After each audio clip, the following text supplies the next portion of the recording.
여러분 안녕하세요. 6일차가 되었습니다. 자, 여러분들 지금까지 너무너무 수고하고 계시고 이제 잘하고 계세요. 제가 저번에 열심히 한다고 했는데 어쨌든 15분을 넘기게 되었어요. 여러분들 조금만 이해해 주시고 우리 한번 화이팅 한번 해봤으면 좋겠습니다. 네, 제가 기도하고 시작할게요. 하나님 감사합니다. 하나님 지금 우리가 배우는 것들이 정말로 영원한 하나님의 진리이자 그리고 이 세상 모든 것들을 시작하시고 마침이 되시는 하나님에 관한 지식과 또 믿음의 내용임을 우리가 지금 보고 또 그것을 우리가 배워나가고 있습니다. 하나님 정말 감사합니다. 하나님 이것들이 단순히 우리의 지식으로 학문적인 것으로 남는 것이 아니라 정말 이것이 진짜로 우리 안에 믿음으로 되어서 우리 삶에 이 믿음의 내용들이 적용되어질 수 있도록 그런 은혜를 우리 가운데 허락하여 주시옵소서. 감사드리며 거룩하신 예수님의 이름으로 기도합니다. 아멘. 네, 그럼 우리 바로 진행해 보도록 할게요. 자, 효력 있는 부르심을 받은 자들은 금생에서 무슨 유익을 얻습니까? 효력 있는 부르심에 대해서 저번에 이야기했어요. 우리가 구원을 받는 것은 하나님께서 우리를 하나님 곁으로 부르시는 과정인데요. 바로 그 과정 가운데 어떤 일이 있는지 우리가 살펴봤어요. 그리고 그 부르심이 단순히 우리가 불렀을 때 그것이 그냥 부르는 어떤 사운드로 그치는 것이 아니라 그게 불렀을 때 그것이 진짜 우리 안에 적용이 되어서 우리가 그 하나님의 부르심에 반응하고 그런 과정 안에서 우리가 어떻게 생명을 얻고 구원을 얻게 되는지 그리고 그러한 효력 있는 부르심 우리 가운데 어떻게 적용되는지를 배웠죠. 그것을 받은 자들은 금생에서 우리가 살아있는 동안에 무슨 유익을 얻습니까? 라는 질문이에요. 한번 읽어볼게요. 금생에서 의롭도 하심과 양자로 삼으심과 거룩하게 하심을 얻고 또 금생에서 이와 함께 받는 여러 가지 유익과 여기서 나오는 여러 가지 유익을 얻습니다. 네, 지금 보면은 마치 말을 이렇게 반복해서 써놓은 것 같지만 크게 세 가지 유익을 얻을 수 있다고 해요. 의롭다 하심, 그리고 양자로 삼으심, 거룩하게 하심. 근데 이것은 그 세 가지로만 그치는 것이 아니라 그 세 가지 유익이 또 다른 유익을 낳고 그 낳은 또 다른 유익이 또 다른 여러 가지 유익을 낳게 되는 엄청난 풍성한 유익이 우리 안에 찾아온다라는 말을 지금 답변에서 쓴 거예요. 자, 앞으로 우리가 펼쳐지는 문항 안에서 이것이 구체적으로 어떤 것인지 보게 될 겁니다. 의롭다 하심은 무엇입니까? 자, 한번 답변을 보도록 할게요. 하나님의 값없는 은혜로 하신 것으로 이것이 우리 안에 정말로 중요한 고백입니다. 왜냐하면 의롭다 하심, 우리가 하나님 아버지 앞에 옳다라고 여김을 받는 일은 우리의 노력으로 전혀 가능한 일이 아님을 성경은 이야기해주고 있어요. 우리의 실력과 또 우리가 정말로 하나님 앞에 의롭다 하심으로 인정받기 위해서 많은 노력들을 해왔지만 실패로 보여주는 것이 바로 성경에서 나타나는 역사거든요. 결국 하나님께서 하셔야만 우리가 그렇게 자격이 없을 때 하나님께서는 그런 우리 가운데 찾아오셔서 그것을 어떻게 해요? 어떤 대가를 요구하신 것이 아니라 값없이 자격 없는 우리에게 은혜로 주신 것이라는 것을 우리는 다 고백할 수 있어야 됩니다. 그렇게 하신 것으로 저가 우리의 모든 죄를 사유하시고 그 앞에서 우리를 옳게 여겨 받으시는 것을 말합니다. 자, 예전에 조금 이야기했던 부분이에요. 우리의 모든 죄를 사유하시고 우리의 모든 죄가 깨끗이 함을 받았다는 뜻이고 그 앞에서 우리가 하나님 앞에서 이제는 옳게 여겨 받으시는 것을 말합니다라고 고백하고 있죠. 결국 이것은 예수님의 십자가 사역과 관련이 있는 거죠. 우리가 할 수 없었어요. 그래서 우리의 더러워진 이 죄를 우리를 의롭게 하시기 위해서 예수님 당신께서 십자가에서 하나님의 그 죄에 대한 결과 하나님의 저주의 형벌을 대신 십자가 안에서 그 모든 진노와 저주를 홀로 받으시죠. 그러니까 그 대가를 대신 예수님께서 치러주심으로 말미암아 우리 모든 죄가 깨끗이 함을 받고 그러한 예수님께서 그렇게 하시고 이 땅에 살아있는 동안에도 그런 율법을 완전하게 하나님 앞에서 준수하시고 지키심으로 하나님께 얻은 그 의를 우리 가운데 주심으로 말미암아 하나님이 우리 가운데 어떻게 하시죠? 우리가 깨끗하다.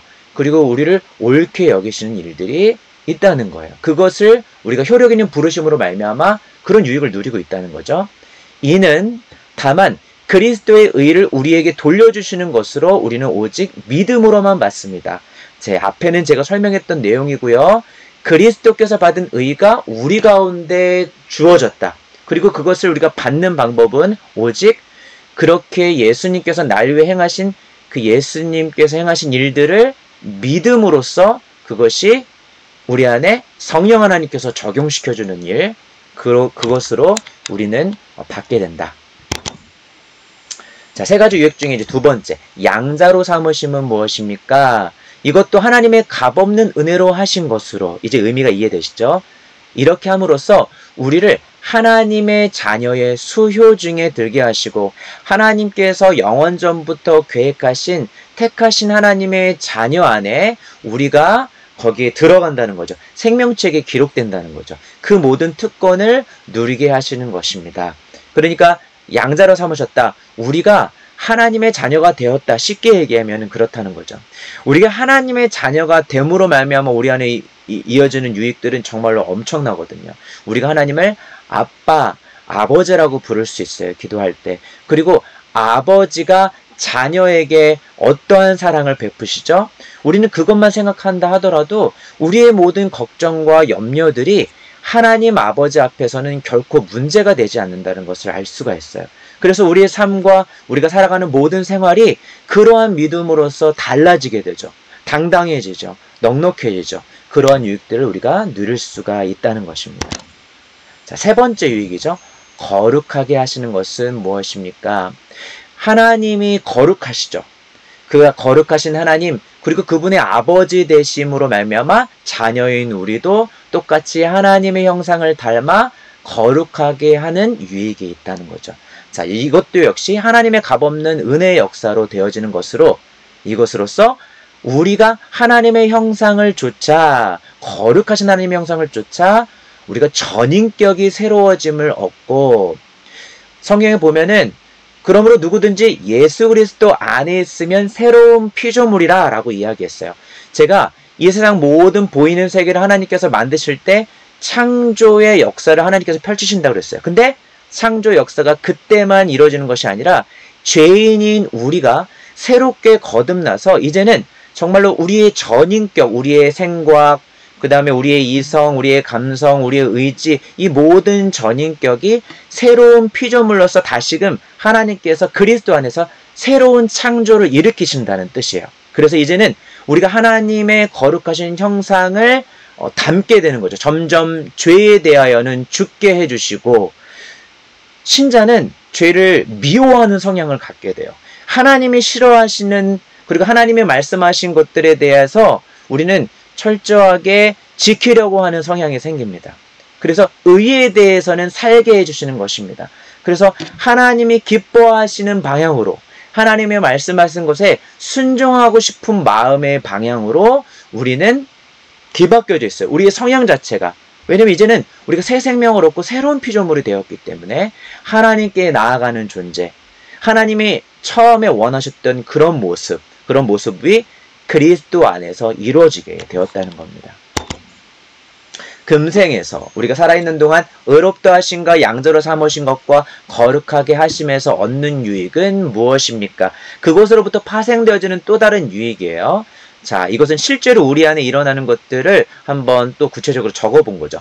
하나님의 사랑을 확실히 아는 것과 하나님의 사랑을 이제는 우리는 예수님의 십자가를 보면은 우리의 삶 안에서 얼마나 흔들릴 때가 많아요. 그쵸? 때로는 하나님께서 나를 사랑하시지 않나? 내 기대대로 우리의 삶이 이루어지지 않을 때 우리는 그런 의심이 자꾸 생길 수밖에 없어요. 그때 우리는 우리를 위해서 보내주신 그 예수님, 그리고 예수님께서 우리를 위해서 어떠한 희생과 또한 어떠한 일을 행하셨는지 우리가 그것을 기억할 때 맞다. 내 삶 안에 여전히 하나님께서 나를 사랑하시지 라는 확신을 날마다 얻을 수가 있어요. 우리를 의롭게 해주시고 우리를 자녀 삼아주시고 우리를 지금도 하나님의 형상답게 거룩하게 하시는 과정에 있고 그런 유익을 우리 가운데 주셨다고 하는 것은 바로 이러한 하나님의 사랑을 확실히 아는 것으로 드러나게 되죠. 양심에 화평한 것과 우리 가운데 하나님께서 하나님의 형상을 닮은 모든 사람들은 다 죄인이잖아요. 그 죄인이 항상 보면 양심 때문에 항상 어떠한 범죄함이 있어도 계속 그 양심 때문에 이 심령 안에 계속 괴로움이 있어요. 그리고 양심에 자꾸 거침이 되죠. 물론 성경에는 양심에 화인을 맞았다고 해서 그런 양심에 아예 거침이 없는 그런 악인들도 있습니다. 하지만 그렇게 부딪히는 양심이 이제는 어떻게 돼요? 부딪히는 것이 아니라 이제는 그렇게 선한 양심, 선한 마음의 방향이 우리의 소원의 방향과 같이 맞아떨어지기 때문에 맞게 되기 때문에 그게 화평을 이룬다는 거죠. 양심의 방향과 우리의 마음의 방향과 원래 하나님 주셨던 마음과 동일하게 이제 그 방향이 동일해졌다는 거예요. 그리고 성령 안에서 얻는 기쁨과 우리가 정말 우리 안에 계시는 하나님께서 정말로 세상이 알 수 없는 기쁨, 그리고 그 은혜가 그냥 하나로 머무는 것이 아니라 우리가 함께 모여 예배 드릴 때, 우리가 말씀을 읽을 때, 또 우리 삶 안에서 계속 하나님과 교제하는 삶을 살 때 그 은혜가 계속 어떻게 해요? 점점 증가한다는 거예요. 그냥 그 은혜로 수준이 머무는 게 아니에요. 과거에 하나님께서 주셨던 그 은혜의 기억들이 있죠. 근데 그 수준에 멈추는 게 아니라 하나님은 항상 후히 주신다는 거죠. 그런 은혜를 계속해서 자녀들인 우리에게 주고 싶어 하는 것이 하나님의 마음입니다. 그러면 그런 신자들이 어떻게 하죠? 예수님이 오시는 그날까지 이 세상을 신자가 사는 것은 생각보다 굉장히 쉽지가 않아요. 그 삶을 그렇게 하나님께 순종하는 삶을. 그래서 어떻게 해요? 끝까지 예수님 오시는 그날까지 이 믿음을 지키고 하나님의 사랑 안에서 넉넉하게 이길 수 있는 힘을 주셔서 끝까지 견디게 하신다는 겁니다. 성도가 죽을 때에 그리스도에게서 무슨 유익을 받습니까? 그래요. 이제 아까는 금생에 관한 이야기였고요. 이제는 내세에 관한 이야기. 성도가 죽는 시점에 우리가 예수님을 믿음으로 말미암아 우리가 그리스도 안에 있는데 그때 우린 무슨 유익을 얻는가? 그 영혼이 완전히 거룩하게 되어 즉시 영광 중에 들어가고 그 몸은 여전히 그리스도께 연합하여 부활할 때까지 무덤에서 쉼을 얻습니다. 자, 예수님이 아직 오시지 않았어요. 그쵸? 그리고 예수님이 오시기 전에 우리가 만약에 죽게 된다고 하면은 그 영혼이 자, 죽는 순간 어떻게 돼요? 완전히 거룩하게 된다.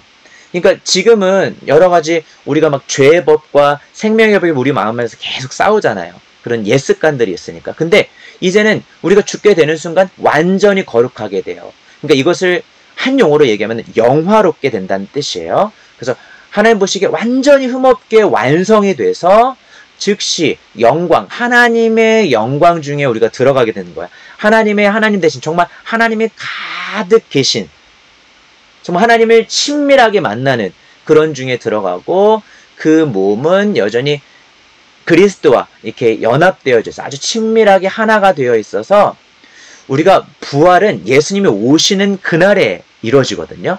예수님이 이 땅 가운데 오시고 세상을 심판할 때 이루어지는 일이에요. 그래서 부활할 때까지 무덤에서 쉼을 얻게 된다.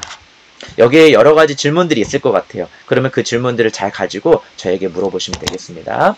성도가 부활할 때는 그리스도에게서 무슨 유익을 얻습니까? 자, 그러면 이제 예수님께서 이 땅 가운데 오시고 정말로 심판, 이 세상 모든 것들을 자, 영광의 왕으로 오셔서 심판할 그때 이제 성도들은 무덤에서 일어나서 이제 영혼은 안식하고 낙원에 있지만 이제 몸까지 이제 부활해서 이제 성도들은 진짜 몸과 영혼을 그대로 가진 하나님의 백성을 하나님 나라에서 살게 되거든요. 자, 그 내용을 한번 읽어볼게요. 영광 중에 다시 살아남을 입어 심판날에 밝히 안다 하심과 죄 없다 하심을 받고 완전히 복을 받아 영원토록 하나님을 흡족하게 즐거워하는 유익을 얻습니다. 우리가 이 땅 가운데서 추구했던 그 모든 것들이 이제 완성이 돼요. 우리가 이제는 완전히 그것들을 행하는 거죠. 자, 영광 중에 다시 살아남을 입어. 그러니까 우리가 다시 살아나요. 그 부활체라고 하는 정말로 완전한 몸을 이제 우리는 이제 다시 부여받고 자, 심판날에 이제 우리가 모든 것들을 그때 다 알게 돼요. 우리가 가지고 있었던 모든 질문들, 우리가 몰랐던 그런 진리의 일들, 지혜의 모든 일들, 하나님의 일들을 밝히 알게 되고 하나님 앞에 심판대에 섰을 때는 그리스도로 말미암아 우리는 죄 없이 함을 받는다. 이게 중요한 포인트죠. 그리고 그 복을 이제 복이 완성이 되어서 이제는 결코 빼앗기지 않는 영원토록 하나님과 함께 교제하며 함께하면서 하나님을 즐거워하고 하나님을 찬양하고 하나님과 함께 영원토록 동행하는 그것이 우리 안에 진짜 복이죠. 그런 일들을 그런 일들을 우리가 누리게 된다는 거예요. 하나님께서 사람에게 요구하시는 본분은 무엇입니까? 자, 이제 하나님께서 그런 우리 사람에게 이제 원하시는 마음에 대해서 이야기해요. 그 나타내 보이신 뜻을 복종하는 것입니다. 단순히 지키고 안 지키고의 문제가 아니라 이것은 하나님을 신뢰하는지, 하나님을 사랑하는지에 대한 문제예요. 우리가 하나님을 사랑한다면, 우리가 하나님을 신뢰하고 하나님을 의지한다면 하나님이 말씀하신 것들은 당연히 복종으로 하겠죠. 고민하지 않아요. 왜냐하면 하나님을 너무너무 신뢰하니까요. 마지막 질문입니다. 하나님께서 자기에게 복종할 규칙으로 사람에게 처음 나타내 보이신 것은 무엇입니까? 그것을 뭐라고 그래요? 자, 도덕의 법칙입니다. 나중에 살펴보겠지만 이 도덕의 법칙은 예를 들어서 10계명으로 나타나게 되는 거예요. 그래서 도덕은 사람이 행해야 될 바른 기준을 얘기해요. 이걸 또 다른 말로 윤리라고 이야기하거든요. 우리가 교과서로 배우는 그런 도덕과 윤리의 수준이 아니라 하나님께서 사람을 만드시고 사람에게 요구하시는 그런 윤리적 기준이 있어요. 그래서 우리는 그것을 바로 도덕의 법칙이라고 이야기합니다. 자, 제가 열심히 달려왔는데요. 여러분들 배움에 있어서 좀 어렵겠지만 여러분들 기도하시면서 정말 이 배워나가는 것들이 우리 안에 생명이 될 수 있도록 우리가 정말로 신자로서 살아내는 힘이 될 수 있도록 여러분들이 기도하시면서 그렇게 갈 수 있기를 제가 응원하고 여러분들을 위해서 기도하겠습니다. 예, 여러분들 너무너무 수고 많으셨고요. 다음에 또 보도록 해요. 내일 봅시다.